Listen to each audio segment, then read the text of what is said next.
Hello, my little friends, and welcome to From Mangoes to Maples, where stories from India travel all the way to your homes here in Canada. It's me, Millie, and today's story is about two famous Indian cricketers who were really hardworking.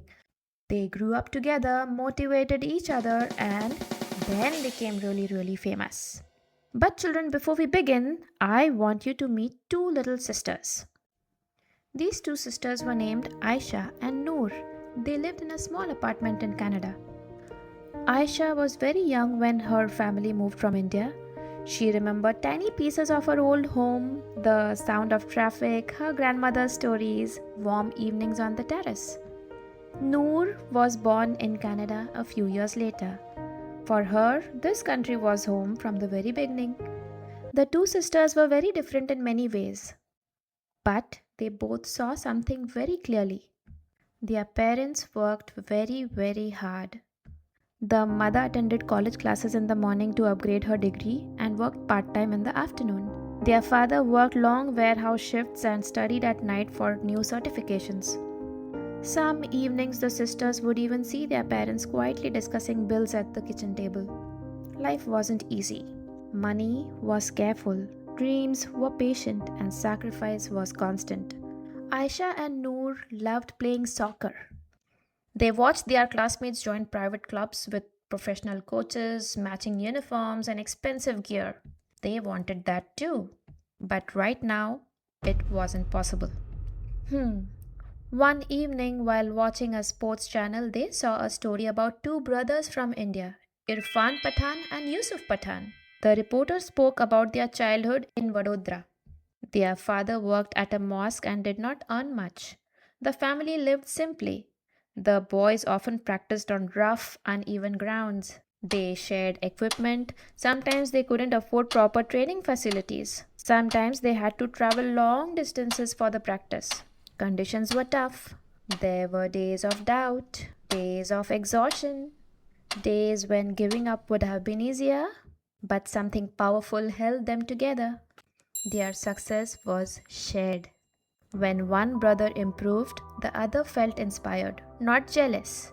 When one struggled, the other stayed beside him. They trained together, they pushed each other, they believed that both could rise. And slowly, step by step, their hard work paid off. They did not just become good players, they became international cricketers, proudly representing India on the world stage. Two boys who had once practiced on rough fields now wore the Indian team jersey. Aisha looked at Noor.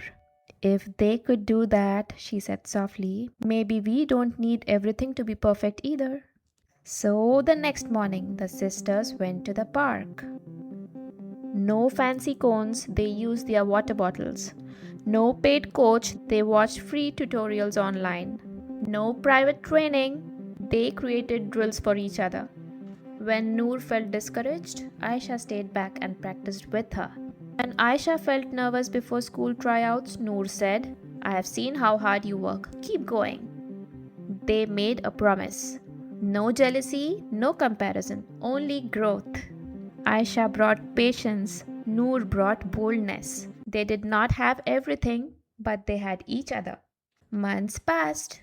Their teamwork strengthened, their skills improved, their confidence grew. And one day, Aisha made into the school soccer team.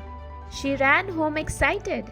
But before she could even speak, Noor knew just what had happened. Noor hugged her tightly because it didn't feel like just one sister's success, it felt shared. She knew her sister was there for her no matter what, just as she was there for her sister no matter how high she flies. This, my friends, is called shared motivation.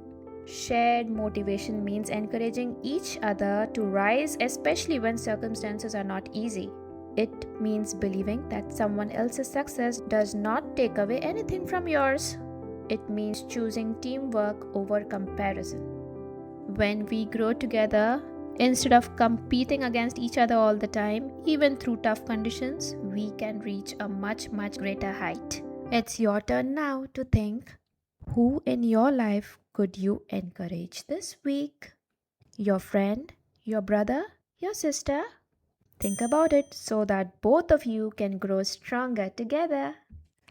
Our story now comes to an end. Until next time, from India's land to Canada's snow, may seeds of kindness always grow.